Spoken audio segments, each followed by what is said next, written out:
로마서 8장 26절부터 28절까지 우리 다 같이 읽겠습니다.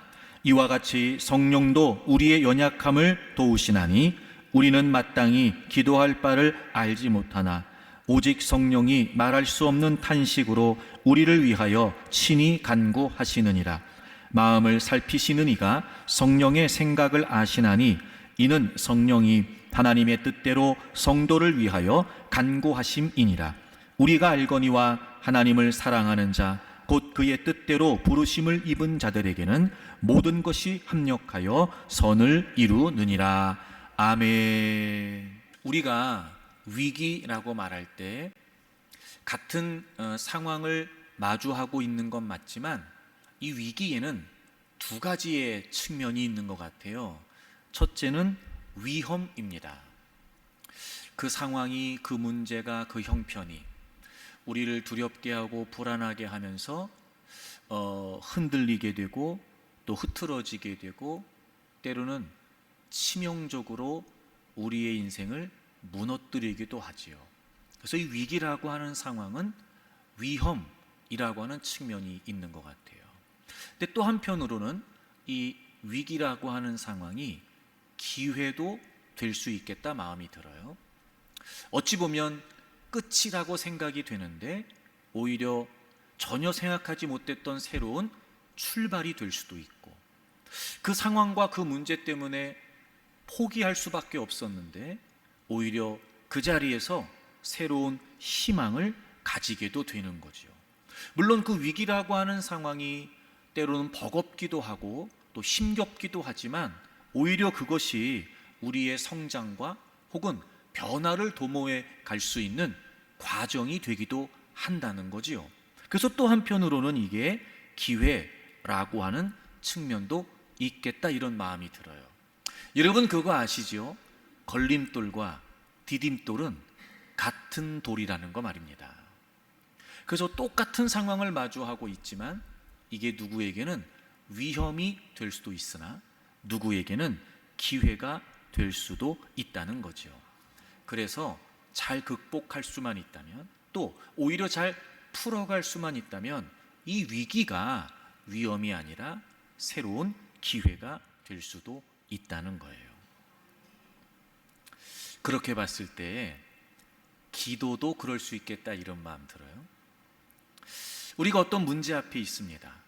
그래서 기도합니다.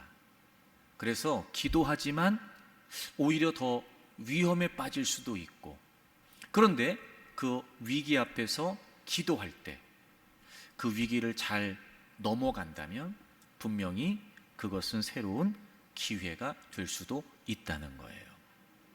그래서 여러분, 기도하지만 우리에게 있어 위기를 만날 수도 있다는 거고, 기도하면서도 그 기도가 위기가 될 수도 있다는 거예요. 우리는 지난 2주 동안 기도에 관한 말씀을 나누었습니다. 특별히 우리에게는 기도의 연약함, 기도의 한계가 있다는 것이었습니다. 성령님께서 도와주시지 않으면 극복할 수 없는 자칫 치명적인 연약함이 될 수도 있다는 거였습니다. 첫째는 기도하지만 기도하지 못한다는 거였어요. 문제 때문에 기도를 하는데 오히려 그 문제에 가로막혀 기도가 기도답지 못하게 된다는 거였죠. 두 번째는 기도하지만 기도할 것을 알지 못한다는 거였습니다. 우리가 어떤 문제를 놓고 기도하는 가운데 우리는 우리가 원하는 것으로 기도를 시작할 수 있습니다. 하지만 그것 때문에 우리가 구하는 것과 구해야 될 것을 구분하지 못한 채 우리는 그냥 우리가 원하는 것만 구할 수 있겠다. 그래서 무의미한 기도가 반복될 수도 있다는 거죠.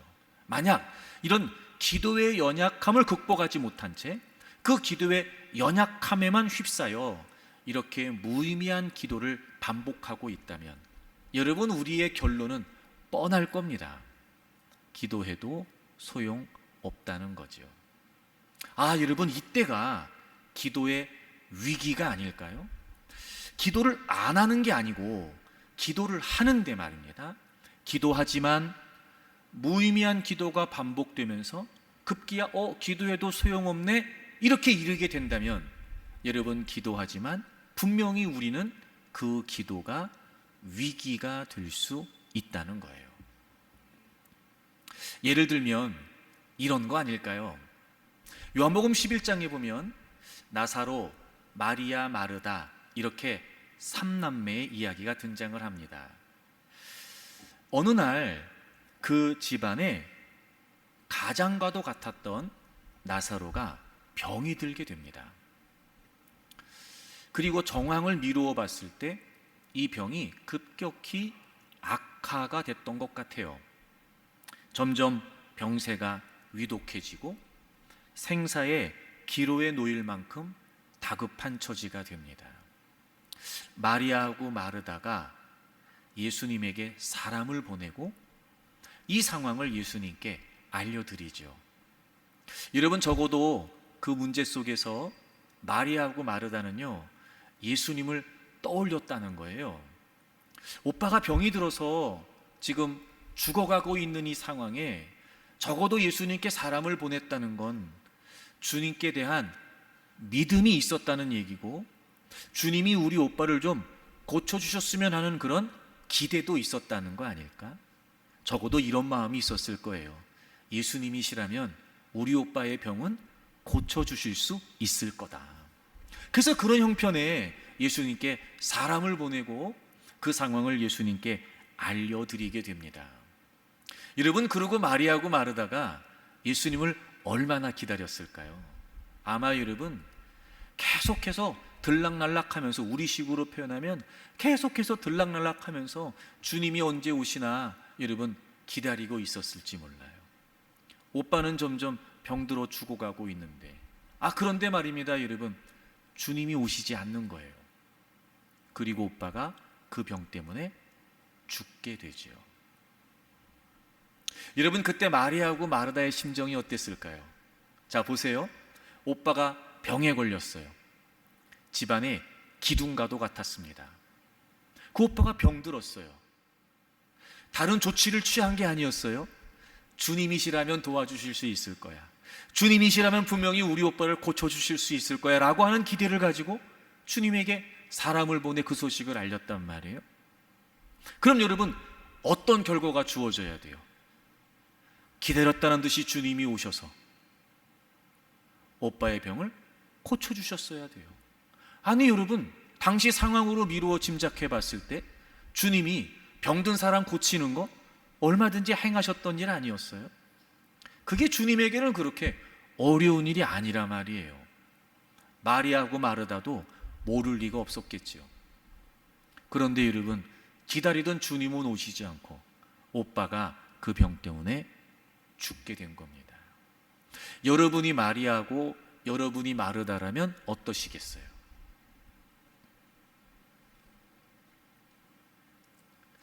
모르긴 몰라도요, 그 오빠가 죽었다는 절망적인 상황과 더불어 주님이 도와주시지 않았다는 것 때문에 큰 상처도 입었을 거예요. 우리식으로 바꿔보면 이런 거겠죠. 어려운 문제가 생겼어요. 그래서 기도했어요.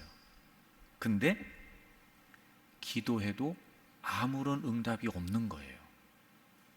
오빠가 병든 상황에서 마리아하고 마르다가 얼마나 걱정이 됐겠냔 말이에요. 요즘은 그렇지 않습니다만 여러분, 이 당시에는요, 여인들끼리 살아간다는 건 거의 불가능한 상황이었습니다. 그러니 오빠가 죽는다는 건 자신들의 미래도 없다는 것과 같은 의미였어요. 분명히 오빠가 병이 들었고, 그래서 그것 때문에 죽어가는 상황을 보면서 마리아하고 마르다는 어떤 마음이었겠어요? 우리 오빠 저러다 죽으면 큰일 나는데, 우리 오빠 죽으면 안 되는데, 그런 걱정스러운 마음을 가지고 주님께 사람을 보냈단 말이에요. 근데 여러분, 걱정했던 일이 벌어진 겁니다. 얼마나 염려가 됐겠어요. 오빠가 병들어 죽어가고 있는 상황에 할 수 있는 건 아무것도 없고, 오빠가 죽으면 자기들도 살 길이 없고, 그 다급한 처지에 주님 도와주세요. 그리고 주님에게 사람을 보냈는데, 여러분, 염려했던 일이 벌어진 거예요. 기도했잖아요.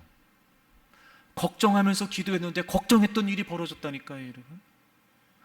염려하면서 기도했는데 염려했던 일이 벌어졌어요. 차라리 여러분, 병들어 있는 건 그나마 여러분 살아 있으니까. 그래서 여러분 그 상황에 주님께 도움을 요청했어요. 근데 여러분, 더 큰 일이 벌어졌어요. 병들어 있던 오빠가 이젠 죽어버린 겁니다. 걱정이 더 커지고 염려가 더 커지고 문제의 문제가 엎친 데 덮친 격으로 더 크게 벌어져 버리고 말았어요. 기도했잖아요, 여러분. 기도했잖아요. 기도하지만 위기가 될 수도 있겠다. 그래서 이게 치명적인 위험이 되면서 와르르 인생이 무너질 수 있겠다.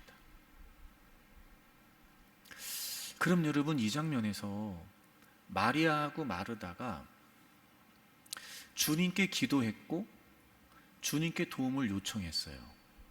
그럼 주님은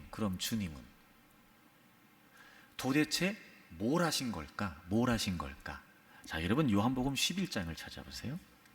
요한복음 11장 3절 보세요. 이에 그 누이들이 예수께 사람을 보내어 이르되 주여 보시옵소서, 사랑하시는 자가 병들었나이다. 이렇게 소식을 알려드렸어요. 도움을 요청한 거였죠. 4절 보세요. 예수님께서 들으시고 이르시되, 예수님께서 들으시고 이르시되, 여러분 보세요. 이 정말 중요한 말씀 제가 드리려고 그러는데, 여러분 우리가 기도하잖아요. 그럼 주님은요 반드시 들으세요. 안 듣지 않으세요. 그러니까 어떤 경우에도 여러분의 기도가 소용없다고 생각하지 않기를 바랍니다. 잊지 마세요. 우리가 기도하면 하나님은 반드시 들으십니다.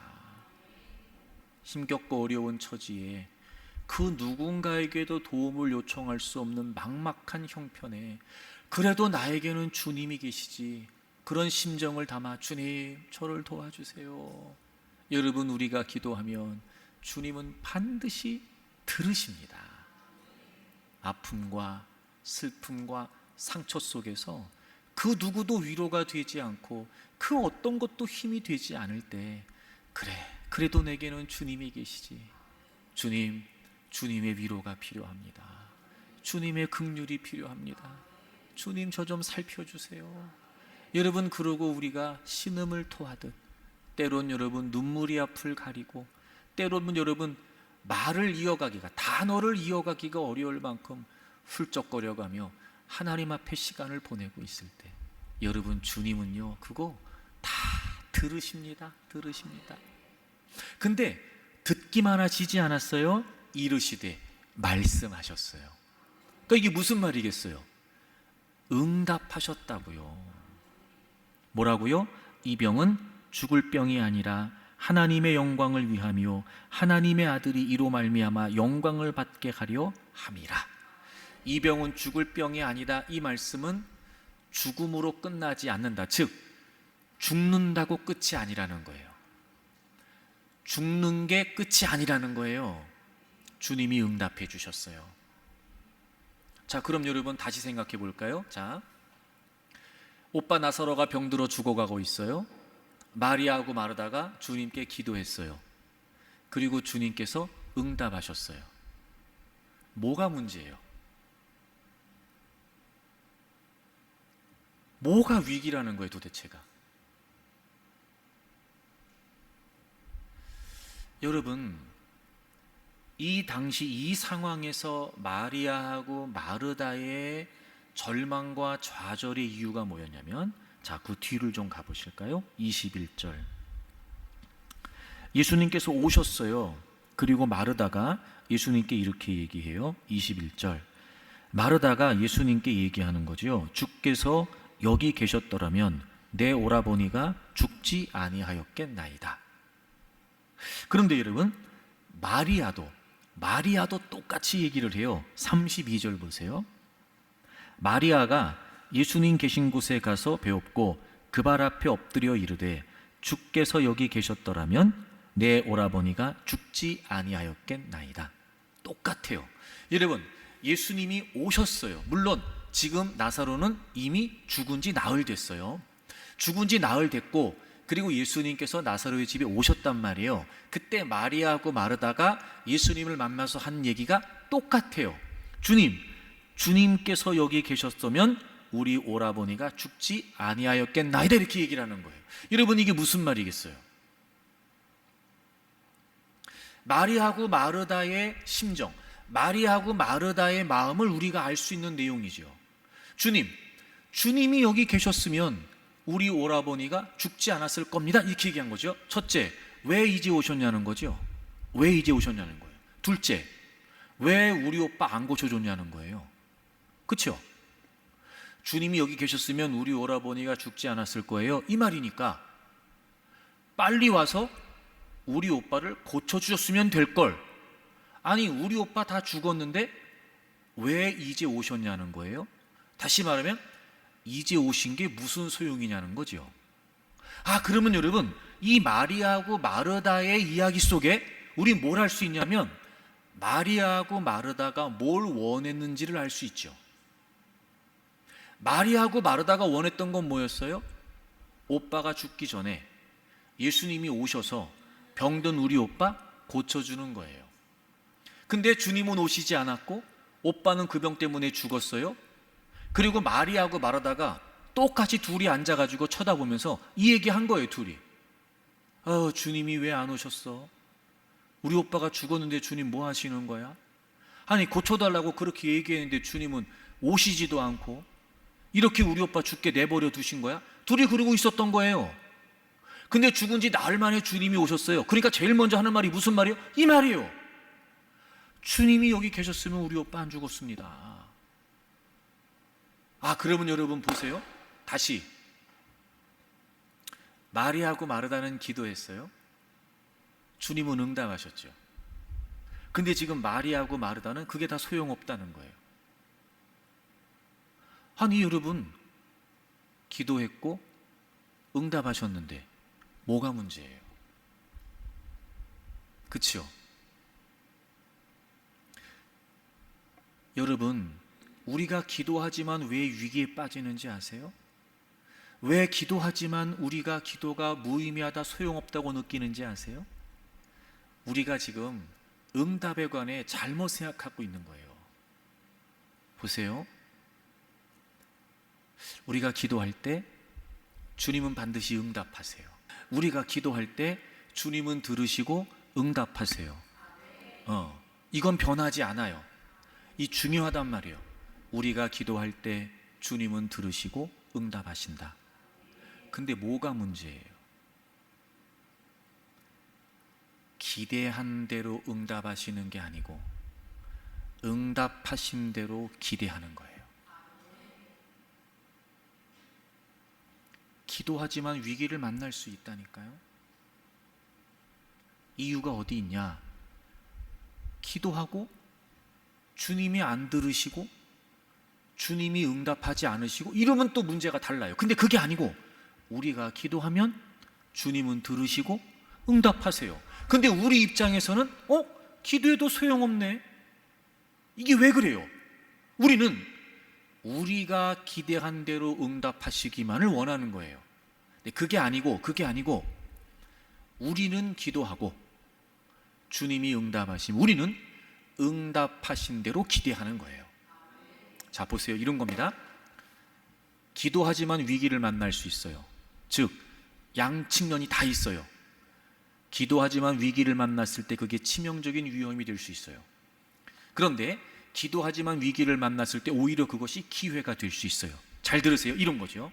첫째, 기도하지만 그 위기 속에서 기도해도 소용이 없다. 그 위기 속에서 왜 위험에 빠지게 되느냐? 우리가 기대한 대로 응답하셔야 된다고 생각하는 거예요. 지금 마리아와 마르다처럼 제가 이걸 왜 위험하다고 얘기하느냐, 잘 들어보세요. 왜 위험하다고 얘기하느냐? 지금 마리아하고 마르다가 주님께 도움을 요청했잖아요. 그렇죠? 근데요, 그 주님이 오셨는데도 소용이 없다는 거예요. 우리식으로 표현해 볼까요? 우리가 다급한 처지에 주님이 도와주시다는 마음에 주님께 기도했어요. 근데 놀랍죠? 우리가 원하는 대로 안 됐다고 주님도 소용없다는 거예요. 저는 요한복음 11장에서 이 장면에서요, 가장 가슴 아픈 장면이 바로 이 장면이에요. 희한하잖아요? 주님께 도움을 요청했고 주님께 기도했는데 그 주님이 오셨는데도 소용없다는 거예요. 그래서 위험하단 말이에요. 여러분 잊으시면 안 돼요. 우린 기도의 연약함, 기도의 한계를 가지고 있기 때문에 기도하지만 위기를 만날 수 있다. 그럴 때 그 위기가 위험이 되는 건 왜 그래요? 내가 기대한 대로 안 됐다고 생각하는 거예요. 자, 그럼 반대로 자, 기도하지만 위기를 만날 수 있어요. 그때 어떻게 하면 그럼 기회가 되는 거겠어요? 기대한 대로 응답하시는 게 아니고 응답하신 대로 기대하는 거죠. 자, 이런 거예요. 자, 보세요. 주님께 사람을 보냈어요. 도움을 요청했어요. 주님이 응답하셨죠. 이 병은 죽을 병이 아니다. 즉 죽음으로 끝나지 않는다. 죽어도 끝나지 않아. 죽는다고 끝이 아니야. 주님이 응답하셨어요. 자, 근데 우려했던 일이 벌어졌죠. 오빠가 죽었어요.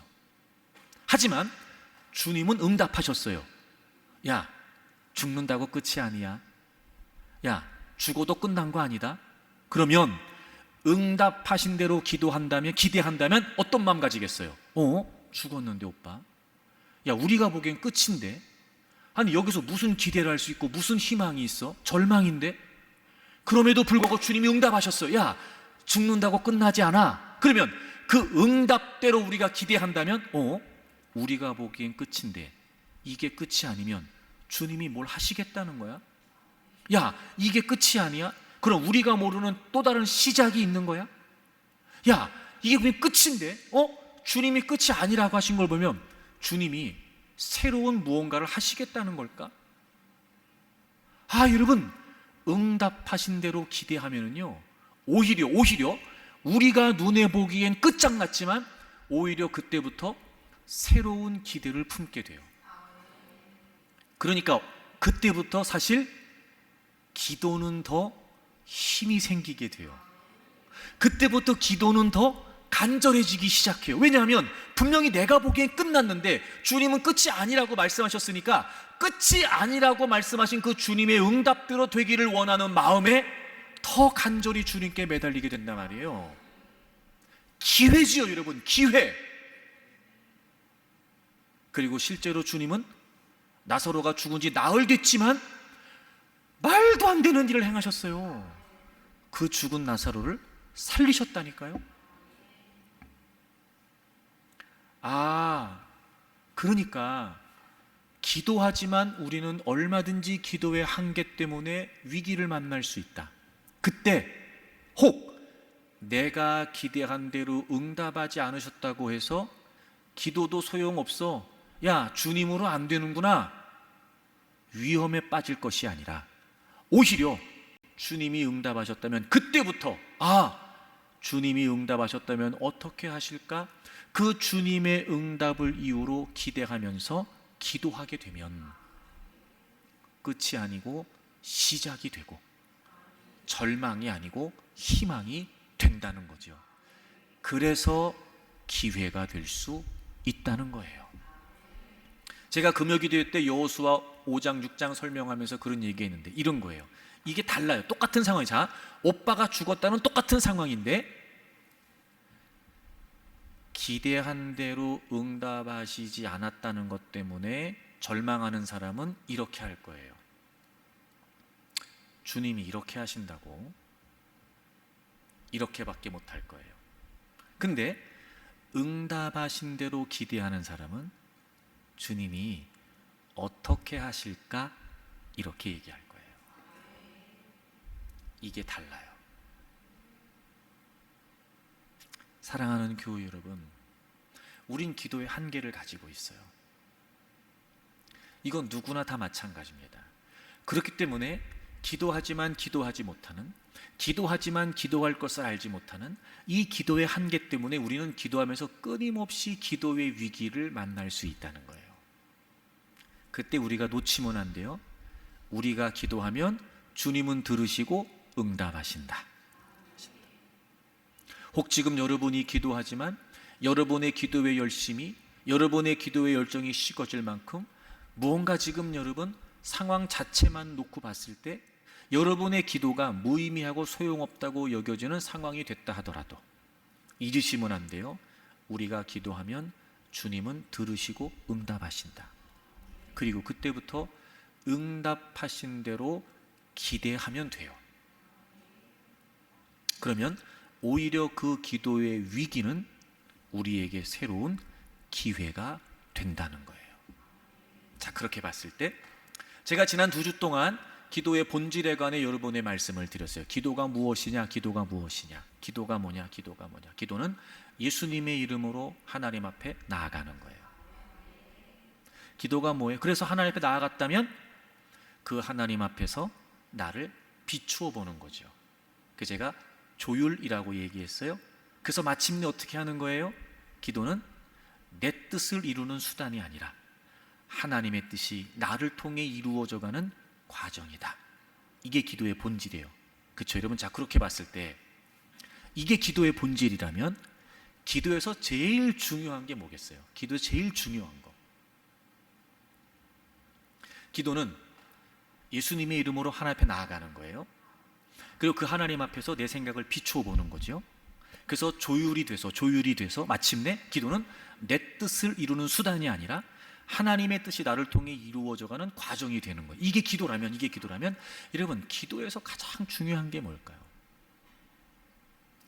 소통이에요. 소통. 여러분 잊으시면 안 돼요. 기도는 일방적이지 않습니다.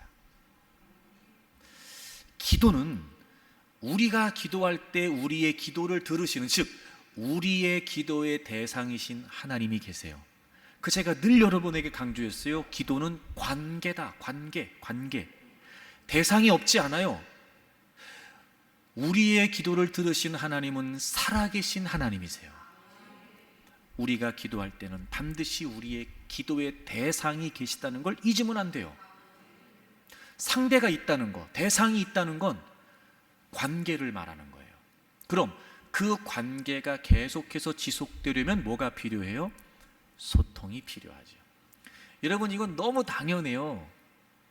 사람과 사람 사이에서 관계도 있잖아요. 여러분, 누구를 만나면 하여튼 사소한 거부터 얘기가 잘 통하는 거예요. 그냥 서로 척하면 착이야.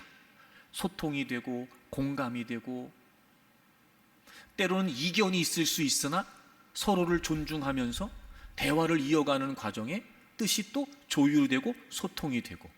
여러분, 그러면 그런 사람 만나면 재미가 있어요? 재미가 없어요? 즐거워요? 안 즐거워요? 즐겁죠. 그럼 그 사람 만날 때 그 사람은 어떻게 했어요? 자꾸 만나게 되겠죠. 계속 만나겠죠. 그럼 어떻게 될까요? 점점 가까워지겠죠. 가까워지면 어떻게 되겠어요? 그 사람을 신뢰하게 되겠죠. 사람과 사람 사이도 그래요. 근데 어떤 사람 만나면 말이 안 통합니다. 말이 안 통해요. 한 번 설명해, 2번 설명해, 3번 설명해, 짜증만 납니다. 전문 용어로 환장합니다. 보고 싶지 않습니다. 만나고 싶지 않습니다. 왜? 얘기가 안 통하니까. 말하는 나만 힘들어, 나만 지쳐. 그러면 여러분, 그 사람하고 계속 만남이 이어지겠어요? 안 이어지겠어요? 안 이어지죠. 그럼 점점 관계가 어떻게 될까? 소원해지겠지. 멀어지겠지. 여러분, 상대가 있다는 건 이 의미예요. 그래서 여러분, 기도가 하나님과의 관계라면 가장 중요한 게 뭐라고요? 소통이라고요. 자, 요한복음 15장을 찾아보세요. 주님이 기도에 관해 말씀하시면서 먼저 주님과 우리 사이의 관계를 포도나무와 가지의 관계로 설명을 하세요. 그러니까 포도나무와 가지의 관계는 어떤 관계예요? 완벽하게 연합되어 있는 관계죠. 무조건 붙어 있는 관계예요. 그렇죠? 그 관계를 설명하시면서, 자, 우리가 너무 잘 알죠? 15장 7절 같이 읽어요. 15장 7절 같이 읽습니다. 15장 7절 다 같이 읽습니다. 시작. 너희가 내 안에 거하고 내 말이 너희 안에 거하면 무엇이든지 원하는 대로 구하라. 그리하면 이루리라. 아멘. 보세요. 주님이 포도나무와 가지를 통해서 주님과 우리 사이의 관계를 설명하셨어요. 너희가 내 안에, 내 말이 너희 안에, 너희가 내 안에, 내가 너희 안에. 그러면서 기도에 관해 말씀하세요. 무엇이든지 원하는 대로 구하라. 그리하면 이루리라. 여러분, 우리는 성경을 볼 때요, 우리가 보고 싶은 것만 봐요. 우리는 성경을 볼 때요, 우리 눈에 확 들어오는 거 그것만 봅니다. 그리고 다른 걸 못 봐요. 그래서 우리는 이런 구절을 보면 우리 뭐만 보여? 원하는 대로 구하라. 무엇이든지 원하는 대로 구하라. 그리하면 이루리라. 믿습니다. 믿습니다. 아멘. 할렐루야. 무엇이든지 원하는 대로 구하라. 그리하면 우린 이것만 봐요. 이것만 봐. 맞아요. 이 말이 틀리지 않아요. 이 말이 틀리지 않아요. 내가 얘기했잖아요. 우리가 구하면 주님은 들으시고 응답하세요. 당연해요. 그런데 주님이 그 앞에 뭘 말씀하세요? 너희가 내 안에, 내 말이 너희 안에. 자, 보세요. 앞에서는 포도나무와 가지의 비유를 통해서 연합된 관계를 설명해 주세요. 즉 너희가 내 안에, 내가 너희 안에. 여러분, 우리와 주님 사이의 관계는 회복됐어요. 하나가 됐다고요. 이제 그래서 주님이 우리 안에 계시고 우리가 주님 안에 있어요. 근데 이 관계에서 제일 중요한 게 뭐라고, 여러분? 소통. 그래서 주님이 말을 바꾸세요. 너희가 내 안에, 내 말이 너희 안에. 이게 무슨 말이겠어요? 소통이 뭐예요? 말이 통하는 거예요. 말이 통하는 거예요. 이게 소통이에요. 그러니까 너희가 내 안에 있고 내가 너희 안에 있어. 맞아. 근데 우리가 진정한 관계가 이루어지려면, 진정한 친밀한 연합이 이루어지면 뭐가 통해야 돼요? 말이 통해야 돼요. 말이. 너희가 내 안에 있지. 나도 너희 안에 있다. 너희의 생각이 있지. 내 생각도 있어. 근데 우리의 관계가 친밀해지려면, 원활해지려면 내 말이 너희 안에 있어야 된다. 내 말이. 그러니까 다시 말하면 우리와 주님 사이의 관계에서의 진정한 소통은 무엇을 위한, 무엇을 통한 소통이에요? 주님의 말씀을 통한 소통이에요. 이 관계를 전제하시고 무엇이든지 원하는 대로 구하면 이루시겠다는 거예요. 그럼 무엇이든지 원한다라고 하는 이 말이 우리가 무엇이든지 원하면 그대로 된다는 말씀이겠어요? 왜? 주님이 원하시는 게 있고 우리가 원하시는 게 있는데 이게 먼저 뭐가 돼야 돼요? 소통이 돼야죠. 관계를 전제하고 있잖아요. 그러니까 우리가 기도할 때 중요하게 생각해야 되는 게 뭐냐? 소통이다. 소통. 그러니까 결론을 내리면 이런 거예요. 우리가 기도하지만 왜 위기를 만나는 거예요? 소통이 안 되는 거예요. 소통이. 우리가 기도하지만 왜 위험에 빠져요? 소통이 안 되는 거예요. 우리가 기도하지만 왜 기도해도 소용없다고 결론을 내려요? 소통이 안 되는 거예요. 주님은 죽는다고 끝나지 않아. 죽었다고 끝이 아니다. 분명히 말씀하셨는데 문제는 뭐예요? 마리아하고 마르다가 소통이 안 된 거예요. 자기들은 오빠가 죽기 전에 주님이 오셔서 고쳐주기만을 원했고, 근데 주님은 죽어도 끝나지 않는다. 죽음이 끝이 아니야. 응답하셨는데 문제는 뭐예요? 소통이 안 된 거예요. 그러니 주님이 오셔도 소용이 없잖아요. 얼마나 불행해요. 얼마나 불행하냔 말이에요.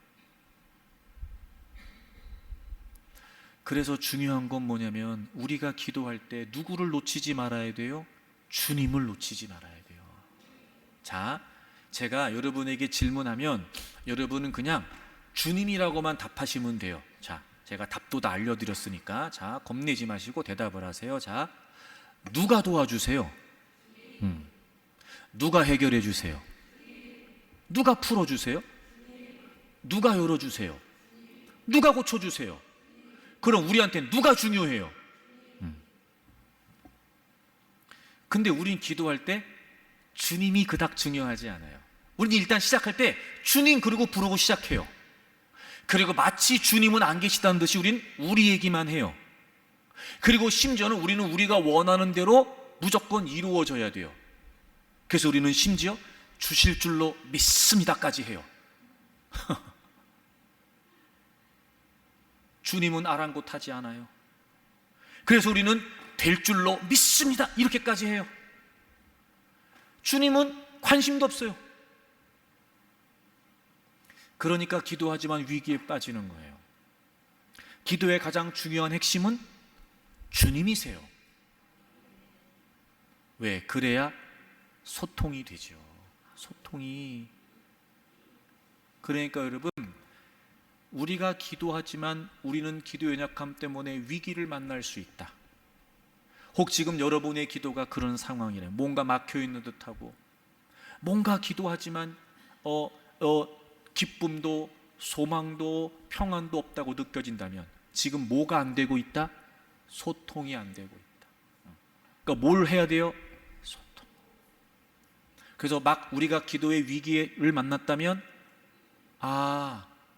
지금 내가 주님과 소통을 못하고 있구나.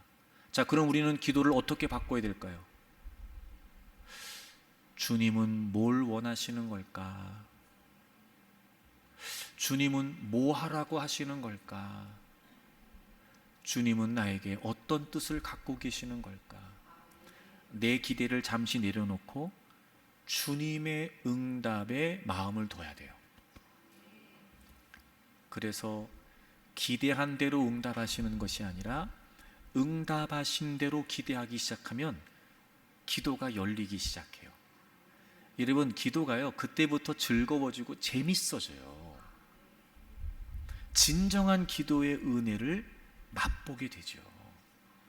그리고 마침내 주님께서 응답하신 대로 이루시게 되면 그때 비로소 알게 됩니다. 자, 오늘 본문 돌아오세요. 로마서 8장 결론이에요. 그때 비로소 알게 됩니다. 우리 28절 다 같이 읽습니다. 28절 다 같이 읽어요. 자, 시작. 우리가 알거니와 하나님을 사랑하는 자 곧 그의 뜻대로 부르심을 입은 자들에게는 모든 것이 합력하여 선을 이루느니라. 아멘. 여러분, 이게 기도다운 기도의 결과예요. 왜 이렇게까지 우리가 기도다운 기도, 기도의 본질에 다가가기 위해 힘써야 되냐? 무작정 기도가 아니라 왜 우리는 성경적인 기도를 바탕으로 기도의 본질을 따라 우리가 기도해야 되느냐? 그래서, 그러니까 우리 성경에 빠져 있는데 28절 앞에 그래서라고 번역이 가능한 접속사가 들어가 있어요. 그래서 우리가 알거니와 하나님을 사랑하는 자 곧 그의 뜻대로 부르심을 입은 자들에게는. 여러분, 이게 굉장히 중요한 표현이에요. 그래서 28절에 하나님을 사랑하는 자, 그의 뜻대로 부르심을 입은 자, 우리를 말하자, 하나님의 자녀들을 말하잖아요. 이거를 29절, 30절까지 또 설명을 해요. 하나님이 미리 하신 자들을 그 아들의 형상을 본받게 하기 위해 미리 정하셨으니, 그치요? 30절, 또 미리 정하신 그들을 또한 부르시고 부르신 그들을 또한 의롭다 하시고 의롭다 하신 그들을 또한 영화롭게 하셨다. 여러분, 하나님이 사랑하는 자 곧 그의 뜻대로 부르심을 입었다. 여러분, 하나님이 우리를 부르셨다는 거 29절 30절을 보게 되면 하나님이 우리를 미리 정하셨다는 거예요. 여러분, 미리 아셨다, 미리 정하셨다, 이게 무슨 말이겠어요? 이런 의미겠죠? 우리가 하나님을 알기 전부터 미리 하나님은 우리를 아신 거예요. 여러분, 이거 생각하면 정말 놀랍지 않습니까? 이런 거예요. 우리는 하나님을 주목하지 않았지만 하나님은 우리가 하나님을 알기 전부터 우리를 주목하셨다는 거예요. 미리 아셨고 미리 정하셨어요. 여러분은 여러분이 결정해서 하나님을 믿는 것 같고 여러분이 결단해서 하나님 섬기는 것 같죠? 아니요, 하나님이 먼저 정하신 거예요. 하나님이 먼저 미리 아셨고 미리 정하셨어요. 이런 의미도 있겠죠. 여러분, 우리가 창세 전부터, 그렇죠? 우리가 모태에서 조성되기 전부터 하나님은 우리를 아셨고 하나님은 우리를 작정하셨고 하나님은 우리를 부르셨어요. 그럼 이게 무슨 말이겠어요? 여러분 한 분 한 분에게는, 여러분 한 분 한 분의 인생에는 하나님의 뜻이, 하나님의 계획이 다 담겨 있어요. 그래서 하나님의 뜻대로 부르심을 입었다는 거예요. 여러분의 인생에 하나님의 의도가 있고 여러분의 삶에 하나님의 비전이 있어요. 하나님의 뜻대로 하나님이 우리를 부르셨어요. 자, 그럼 보세요. 하나님은 선하세요. 근데 그분이 선하신 하나님이 우리를 그분의 뜻대로 부르셨대요. 그럼 우리 삶의 결론은 뭐겠어요? 선이에요. 그래서 마지막에 모든 것이 합력하여 선을 이룬다는 거예요. 여러분, 여기에서 이 모든 것이라는 말이 무슨 말이냐면 하나님의 자녀들의 삶의 모든 요소, 그러니까 우리가 인생을 살면서 사실 좋은 일도 있지만 나쁜 일도 있고 기쁜 일도 있지만 슬픈 일도 있어요. 수월한 일도 있는데요, 어려운 일도 있죠. 그런 여러 가지 많은 삶의 경험들, 삶의 요소들이 우리한테 있어요. 이 모든 일이 바로 이런 뜻이에요. 우리의 삶의 모든 요소들이 결국 합력해서 선을 이룬다. 이 말이 무슨 말이냐면 그 모든 것들이 선이라고 하는 결론을 위해서 합력한다는 거예요. 이게 무슨 말이냐면 우리는 당장 이 조각만 보는 거예요. 지금 우린 그거밖에 안 보이니까. 그래서 이거는 슬퍼, 이거는 괴로워, 이거는 싫어, 이건 나쁜 일이야, 이거는 왜 나는 이래야 돼, 원망과 불평. 우리는 지금 우리 앞에 벌어진 그 일의 조각만 보고 그렇게 얘기해요. 근데요, 그게 아니고 그 조각조각들이 모여서 마침내 하나가 돼서 선을 이룬단 말이에요. 그러니까 이런 거예요. 선하신 하나님께서 우리를 부르셨기 때문에, 그 뜻대로 우리를 부르셨기 때문에 우리의 인생은 반드시 선으로 결론이 나요. 그리고 그 선이라고 하는 결론을 위해 우리의 하루하루 일상의 조각들이 다 맞춰져 가기 시작하는 거예요. 그러니까 우리가 어떤 일을 만나도 당장 내 눈에 보여지는 대로, 당장 내가 생각하고 판단하는 대로 이게 끝이야, 이게 절망이야, 이게 좌절이야, 이건 슬픔이야, 이건 아픔이야, 상처야, 이렇게 결론 내릴 게 아니라는 거지요. 아니라는 거예요.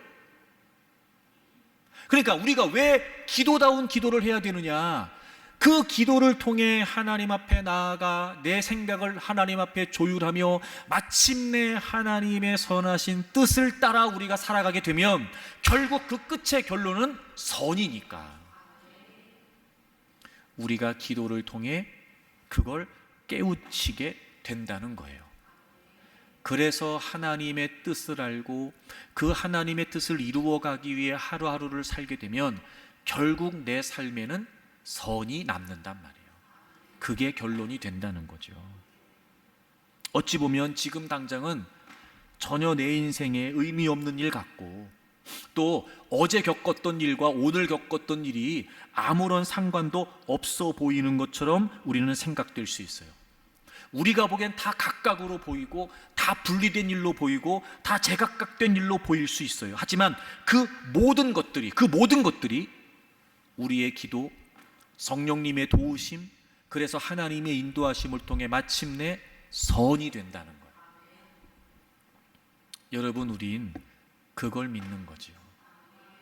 그래서 우리가 기도할 때 반드시 하나님의 뜻을 알기 위해, 그리고 그 하나님의 뜻대로 순종하기 위해, 그리고 마침내 그 하나님의 뜻대로 이루어지기 위해 기도할 때 결국 그것이 우리에게 가장 좋은 일이 된다는 거예요.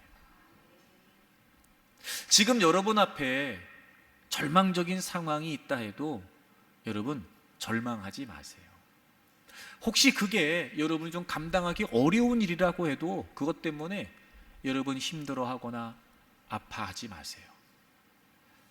지금 내가 겪고 있는 일은 그렇게 보일 수 있고 그렇게 느껴질 수 있으나 마침내 하나님은 이 과정들을 통해서 우리의 삶이 가장 좋은 삶이 되도록 이끌어 주실 거니까. 그래서 우리는 늘 뭘 구해야 된다? 하나님의 뜻을 구해야 된다. 그럴 분은 안 계시겠지만 노파심에 제가 또 한마디 하죠. 그러니까 이제부터 그래, 어차피 선이 되게 하실 거니까 내 마음대로 하자. 내 마음대로. 그래, 어차피 선이 되게 하신다고 하셨으니까 내 뜻대로 그냥 살자. 이게 그 말이겠어요? 아니지요. 물론 하나님은 때로는 우리의 실수, 우리의 실패, 그런 것도 결국은 마침내 선이 되게 하실 거예요. 하지만 그 말은 그렇다 해서 네 맘대로 살아라 이게 아니라, 하나님이 우리를 부르신 뜻이 있고 하나님이 우리를 예정하신 바가 있는데, 여러분, 우리가 하나님의 뜻을 이루기 위해 살아가는 과정에 우리의 기도가 하나님의 뜻에 초점이 맞춰져 있어야 되고, 우리의 삶이 그 하나님의 뜻에 맞춰져 있어야 된단 말이죠. 그러니까 내 마음대로 구하고 내 뜻대로 구하면서 선이 되게 하실 거야, 이건 잘못된 기도고, 내가 어떻게 하면 하나님의 뜻대로, 하나님의 의도대로 살아갈 수 있을까 고민하고 고심하면서 기도하시라 말이에요.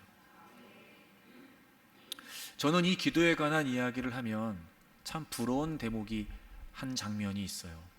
바로 바울의 이야기입니다. 고린도후서 12장에 보면 우리가 알고 있는 것처럼 바울은 육체에 가시가 있었습니다.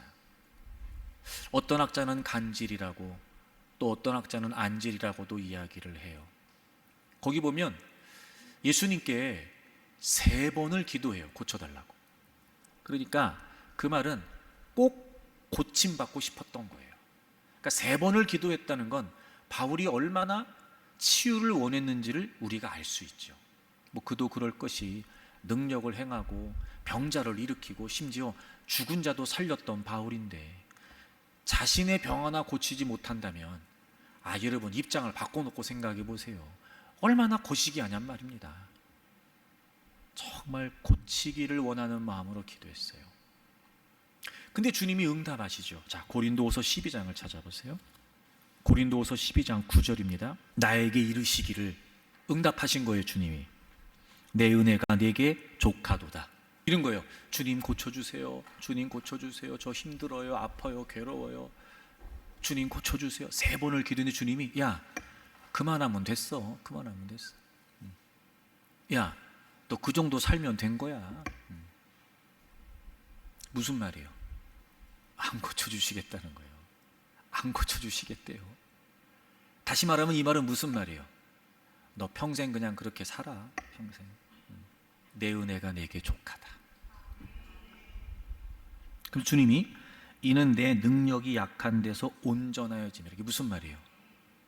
너 그래야 내가 너를 더 쓸 거야. 내가 너 그렇게 연약하지만 오히려 내가 내 능력을 더 드러낼 거다. 그리고 나서 바울의 반응이 저는 부러워요.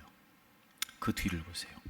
하신지라 그러므로 도리어 크게 기뻐함으로 나의 여러 약한 것들에 대하여 자랑하리니, 이는 그리스도의 능력이 내게 머물게 하려 함이라. 그러므로 내가 그리스도를 위하여 약한 것들과 능욕과 궁핍과 박해와 곤고를 기뻐하노니, 이는 내가 약한 그때에 강함이라. 이야, 여러분, 그럼 보세요. 바울이 이렇게 고백했다는 걸 보면 이 문제에 대해서 바울이 다시 기도했을까요? 안 했을까요? 안 했죠. 그럼 응답된 거예요? 안 된 거예요? 된 거예요.